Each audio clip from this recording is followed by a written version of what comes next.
La Minute de Zippé, le podcast qui vous offre une vision experte de l'actualité immobilière sur La Réunion.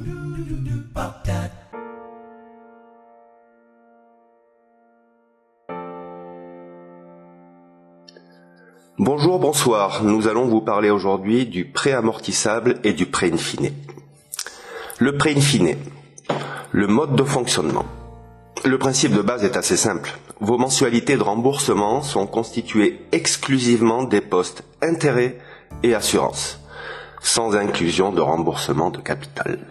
Ce n'est qu'à l'issue de la période de financement, in fine, que vous avez l'obligation de remboursement de capital en une seule fois.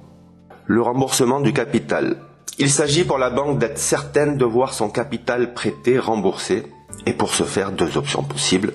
1. Le nantissement unique. La garantie de remboursement, nantissement de la banque, s'appuie dans ce cas de figure sur un montant correspondant à la totalité du capital prêté. Ce placement, le plus sûr possible, est bloqué par l'établissement financier dès la souscription du contrat et jusqu'à son terme, pour venir en remboursement du capital dû en one shot.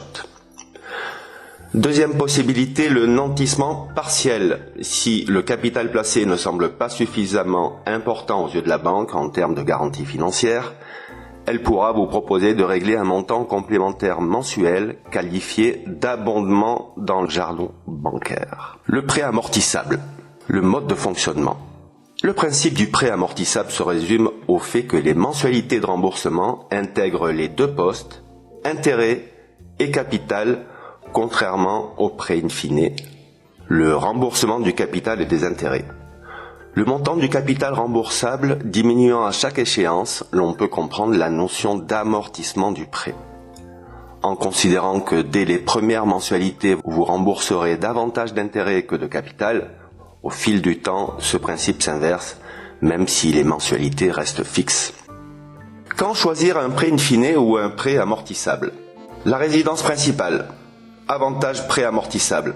Oui, car ces taux sont plus bas et que l'intérêt fiscal du prêt in fine n'existe pas. L'investissement locatif. Avantage prêt in fine.